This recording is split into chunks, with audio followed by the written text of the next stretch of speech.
मेरे मोहल्ले में एक नया ब्यूटी पार्लर खुला है जो बहुत ही मशहूर हो रहा है। उस पार्लर से जो भी लड़की तैयार होकर आती है उसकी 2 महीने के अंदर ही शादी हो जाती है। उस लड़की के आते ही मेरे पार्लर भी बंद होने लगे थे। मैं सोच में पड़ गई कि इसके मेकअप में ऐसी कौन सी बात है। फिर एक दिन मैं पुराने कपड़े पहनकर और ओढ़नी ओढ़ कर मैं उस पार्लर में चली गई। मैं हैरत में पड़ गई जब उस पार्लर वाली ने मुझे कहा कि तुम कमरे में अंदर चलो।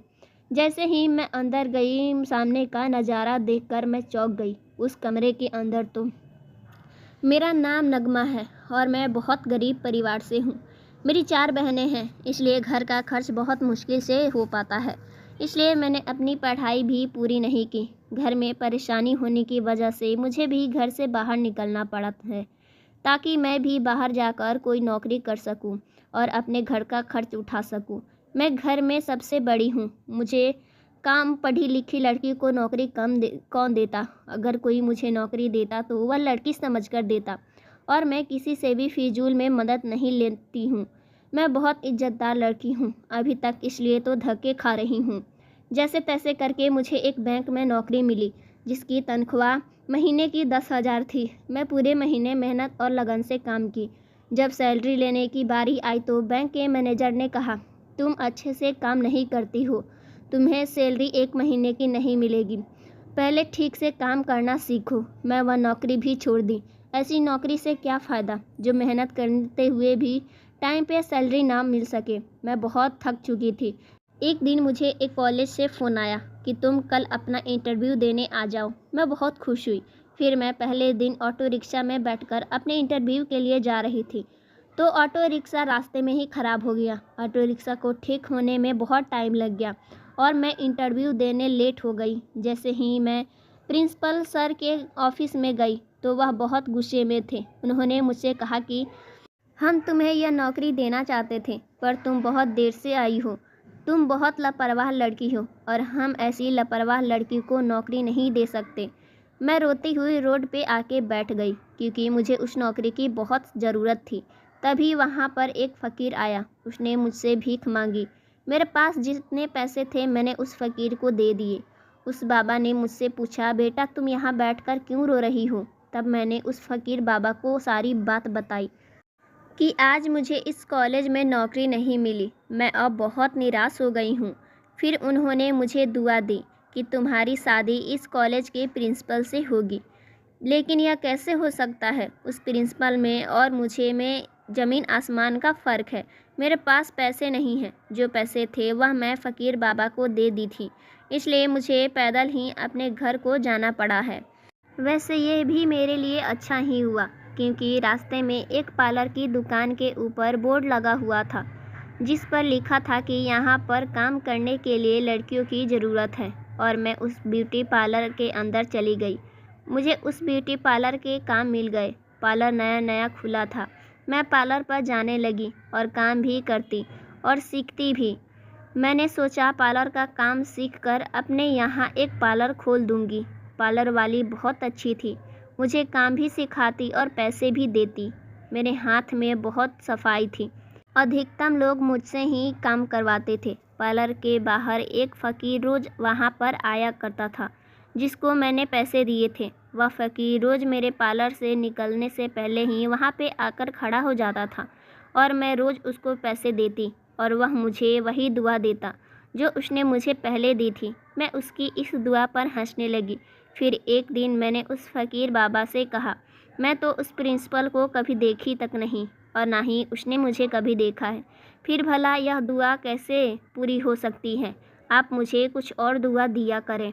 फ़कीर कहने लगा कि यह दुआ ज़रूर पूरी होगी। अगर तेरी शादी ना हुई तो तेरी शादी किसी बड़े आदमी से होगी और ऊंचे परिवार में ज़रूर होगी। मुझे लगता था कि वह मुझे यह दुआ इसलिए देता है क्योंकि मैं खुश होकर उसे पैसे देती हूँ, क्योंकि मैं उसकी बातें पर ज़्यादा ध्यान नहीं देती थी।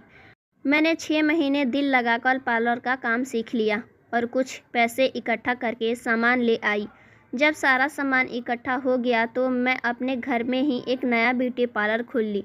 मोहल्ले की सारी लड़कियां और औरतें मेरे पार्लर पर आने लगीं। मैं उनसे बहुत कम पैसा लेती थी धीरे धीरे मेरा पार्लर खूब चलने लगा और मेरे घर का खर्चा खूब अच्छे से चल रहा था। मैं सबको बहुत अच्छे से तैयार करती थी, इसलिए मेरे पार्लर पर बहुत भीड़ रहती थी। मेरे घर के हालात बहुत बदल गए थे और हम बहुत खुश रहने लगे थे। फिर अचानक हमारे मोहल्ले में एक नई किराएदार आई थी, जिन्होंने आते ही एक नया ब्यूटी पार्लर खोल दिया। मुझे लगता था कि मेरे काम पर इसका कोई असर नहीं पड़ेगा। मुझे अपने पुराने कस्टमर पर पूरा यकीन था कि वह अपना काम मुझे ही करवाएंगे। शुरू में वह पार्लर तो कम चला, पर धीरे धीरे पार्लर बहुत मशहूर होने लगा। उसके बारे में यह खबर तेज़ी से फैलने लगी कि जो भी लड़कियां उस पार्लर में से तैयार होकर आती हैं, उसकी शादी 2 महीने के अंदर ही हो जाती थी। देखते ही देखते यह खबर पूरे मोहल्ले में फैल गई। मेरे सारे कस्टमर अब यह पार्लर पर आने लगे और मेरे पार्लर पर अब पहले के मुताबिक बहुत कम लोग आते। यह मेरे लिए बहुत परेशानी वाली बात थी कि ऐसा कैसे हो सकता है। लड़की अपने पार्लर को चलाने के लिए ज़रूर झूठ बोल रही है। मुझे उसकी इस बातों पर बिल्कुल भी यकीन नहीं आ रहा था कि वह लड़की को तैयार करेगी तो 2 महीने के अंदर उसकी शादी कैसे हो जाएगी। इतने में मेरी चचेरी बहन सुमन मेरे पास आई और कहने लगी कि यह नया पार्लर बहुत अच्छा चल रहा है। मैंने सुना है कि वहाँ जो लड़की तैयार होकर आती है, उसकी शादी 2 महीने के अंदर ही हो जाती है। मैंने अपनी बहन से कहा कि वह अपने पार्लर को मशहूर करने के लिए ऐसा कह रही है। तो सीमा ने कहा, सच में ऐसा ही हो रहा है। तुमने उसके बारे में जो भी सुना है वह बिल्कुल सच है। मैं हैरान रह गई और सोचने लगी कि ऐसा कैसे हो सकता है। फिर सीमा ने बताया कि पहले घर के पीछे ईरान नाम की जो लड़की रहती थी, उसकी शादी नहीं हो रही थी। वह भी उस पार्लर में तैयार होकर आई थी और 1 महीने के अंदर अंदर उसकी शादी हो गई। उसके बाद भी अपने मोहल्ले की कई सारी लड़कियों की शादी हो गई, इसलिए तो इस पार्लर में लड़कियां जाती हैं। मैं यह सब बातें सुनकर हैरान रह गई। अब तो मेरा पार्लर पर कोई भी नहीं आता है। मैंने उसकी तैयार की हुई लड़कियों को देखा, वह ज़्यादा अच्छे से तैयार हुई भी नहीं थी। मैं उससे अच्छा लड़कियों को तैयार कर सकती थी। शादी होने के चक्कर में ही लड़कियां उसके पार्लर पर जाती थीं। मैं बहुत परेशान थी। सीमा ने उसी के पार्लर में गई थी और 20 दिन के अंदर अंदर उसकी भी शादी हो गई। मैं सीमा के लिए बहुत खुश थी क्योंकि वह शादी के बाद दूसरे शहर चली गई थी। अब मैंने सोच लिया था कि मैं सच का पता लगा कर रहूँगी। फिर मैंने सोचा कि उसने मुझे कभी नहीं देखा, मैं उसके कस्टमर बनकर चली जाती हूँ। मैं यह सोचते हुए मुस्कुराने लगी। मैं पुराने कपड़े पहनकर और दुपट्टा ओढ़कर घर से निकल गई। उसने मुझे कभी नहीं देखा था, मगर फिर भी मुझे डर लग रहा था कि कोई मुझे पहचान ना ले, इसलिए मैंने अपना मुंह ढक कर रखा था। मैं उस पार्लर में गई। उस पार्लर वाली ने अपने चेहरे पर मास्क लगा रखा था। मैंने उससे कहा, मेरी शादी नहीं हो रही, इसलिए मैं आपके पार्लर में तैयार होने आई हूँ। पर मेरी बात सुनकर वह खुश हो गई। उसने मुझे बैठाया और चाय पिलाई। उसने मुझसे कहा कि अभी दूसरी लड़की को तैयार कर रही हूँ, तुम यहाँ बैठकर इंतज़ार करो। उसने दूसरी लड़की को तैयार किया। उस लड़की को मैं जानती थी, मेरी पुरानी कस्टमर थी। तैयार होकर वह लड़की पार्लर वाली के साथ अंदर वाले कमरे में चली गई। मैं यह देखकर हैरान रह गई कि इस लड़की को तो तैयार होकर अपने घर जाना चाहिए था, तो फिर यह अंदर कमरे में क्यों गई है। थोड़ी देर बाद वह पार्लर वाली बाहर आकर बोली, तुम्हें तैयार होने से पहले मुझे एक वादा करना होगा कि यहाँ पर जो भी बताती हूँ वह तुम किसी को नहीं बताओगी। मैं परेशान हो गई और सोचने लगी कि आखिर ऐसी क्या बात है। वह पार्लर वाली कहने लगी, तुम यहाँ इसलिए तैयार होने आई हो ताकि तुम्हारी शादी जल्दी से जल्दी हो जाए। मैंने कहा हाँ। तो वह कहने लगी, तो तुम्हें तैयार होने से पहले मेरे साथ अंदर कमरे में जाना होगा, फिर भी मैं तुम्हें तैयार करूँगी। मैं बहुत परेशान हो गई और उसके साथ अंदर वाले कमरे में चली गई। मुझे कुछ समझ नहीं आ रहा था कि यह सब क्या चल रहा है। शादी होने से इस कमरे का क्या राज है। बस मैं यह सोचती हुई उसके पीछे पीछे उस कमरे में चली गई। कमरे में जाते ही मैं हैरत में पड़ गई कि कमरे में बहुत सारे लोग थे, जिसमें से ज़्यादातर लड़के थे। पार्लर वाली ने मेरे कान में कहा कि इनमें तुम्हें जो पसंद है मैं उसी से तुम्हारी शादी करवा दूंगी। मुझे बहुत गुस्सा आया और मैं उसका हाथ पकड़ के कमरे से बाहर ले आई और पूछने लगी कि यह सब क्या है। तो पार्लर वाली बोली, यह मेरा साइड का बिजनेस है, मैं रिश्ते भी करवाती हूँ, मेरे पास हर तरह का रिश्ता है, जैसा भी लड़का तुम्हें चाहिए हो इस तरह के लड़के से तुम्हारी शादी करा दूंगी। इस मोहल्ले की सभी लड़कियों की शादी मैंने ही तो करवाई है। इस बात को सुनकर मुझे कुछ समझ आया कि यह क्या बात है। शायद यह रिश्ते करवाने का काम करती है, इसलिए पार्लर खोला है। और इसके दोनों काम बहुत अच्छे से चल रहे थे और बहुत पैसे कमा रही थी। वह शायद अपना रिश्ते वाले बिजनेस आगे बढ़ाने के लिए ही पार्लर चला रही थी। हालांकि मैं तो सोचा था, खैर मैंने उसे कहा दिया कि मैं इस रिश्ते के बारे में सोचकर बताऊंगी और वहां से अपने घर चली आई। अब मैं यह सोच रही थी कि मुझे कोई और काम करना चाहिए। दूसरा पार्लर होते हुए मेरा पार्लर तो नहीं चल सकता।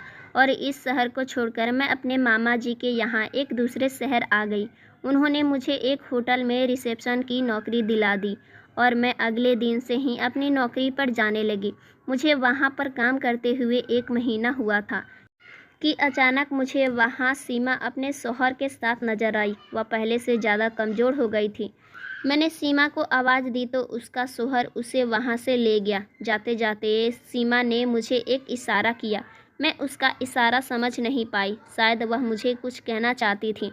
मैंने अपनी ड्यूटी पूरी होने का इंतज़ार किया। वह लोग हमारे होटल में रहने आए थे। जिस कमरे में वह थे, मैंने उस कमरे का दरवाज़ा बजाया, मगर उसके शौहर ने दरवाज़ा नहीं खोला। मैं परेशान होते हुए वहाँ से वापस आ गई। मैं सीमा को शादी के बाद पहली बार देखा था और उसका शौहर मुझे उससे मिलने नहीं दे रहा था। रात को जब वेटर उस रूम में खाना देने गया तो वो आने के बाद मुझे एक लेटर दिया। उसमें लिखा था कि नगमा, मेरी मदद करो, मैं बहुत परेशान हूँ। उस पार्लर वाली ने मेरे साथ धोखा किया है, तो वहाँ जाकर उस पार्लर का राज सबको बता दूँ ताकि और लड़कियों की ज़िंदगी बर्बाद होने से बच जाए। फिर मैंने एक प्लान बनाया और अपने प्लान के मुताबिक काम करना शुरू की, क्योंकि मुझे सबूत इकट्ठा करना बहुत ज़रूरी था। मैं नौकरी छोड़कर अपने घर आ गई। वहाँ सब कुछ वैसा ही था। उस पार्लर वाली पे वैसा ही भीड़ थी।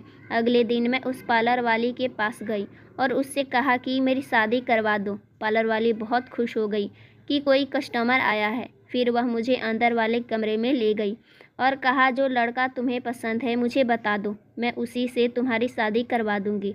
मैं वहाँ पर लड़के को पसंद की और वापस घर आ गई और अगले ही दिन उस लड़के के माँ बाप को पार्लर वाली हमारे घर भेज दी। मैंने अपनी अम्मी अबू को पहले से ही सारी बात समझा दी थी, इसलिए उन्होंने शादी के लिए 1 महीने को कहा। लेकिन लड़के वाले चाहते थे कि शादी 8 दिन के अंदर अंदर ही हो जाए। शादी का सारा खर्चा भी वह उठाने के लिए तैयार थे और दहेज भी कोई डिमांड नहीं थी। पार्लर वाली ने कहा कि ऐसा अच्छा लड़का कहाँ मिलेगा जो दहेज भी नहीं ले रहा और शादी में खर्च भी नहीं करवा रहा। और मुझे तो टाइम चाहिए था ताकि सबूत इकट्ठा कर सकूं। मैंने उस लड़कियों को पता करवाया जिस लड़कियों को शादी पार्लर वाली ने करवाई थी, क्योंकि मैं उनके घर वालों से मिलना चाहती थी। सबसे ज़्यादा शादियां हमारे मोहल्ले में ही हुई थी और हैरानी की बात यह थी कि वह लड़कियां शादी के बाद एक बार भी अपने घर नहीं आई थी। फ़ोन पर 1-2 दिन पर बात कर लेती थी। मैंने उस पार्लर वाली से दोस्ती करना शुरू कर दिया। मैंने उससे कहा कि मैं तुम्हारे पार्लर में काम करूँगी, तुम्हें जो ठीक लगे पैसे दे देना। तो वह बहुत खुश हो गई। मैं बहुत अच्छे से लड़कियों को तैयार करती। मैं एक बात नोटिस की थी कि वह हमेशा गरीब लड़कियों को ही शादी करवाती। अमीर लड़कियां भी अक्सर उसके पास आती थी, मगर उनसे शादी के बारे में कोई जिक्र नहीं करती थी। एक दिन एक लड़की को पार्लर वाली अंदर कमरे में ले गई। मैं भी पार्लर में थी, पर मुझे कमरे में जाने की इजाज़त नहीं थी। फिर मैं चुपके चुपके उसके पीछे गई। मैं अंदर देखा तो मेरे पैरों तले ज़मीन निकल गई। अंदर तो वही लड़के बैठे हुए थे। अक्सर लड़कियों को वही लड़के दिखाए जाते थे। वहाँ एक लड़का भी बैठा था जिससे मेरा रिश्ता पक्का हुआ था। मुझे सबूत इकट्ठे करने के लिए खुद ही शादी करनी पड़ी। मैंने पार्लर वाली से कहा कि मेरी शादी की तारीख पक्की कर दो। शादी होने के बाद मुझे अपने शौहर के साथ बड़े शहर जाना था। मैंने अपने पास एक छोटा मोबाइल और एक कैमरा छुपा लिया।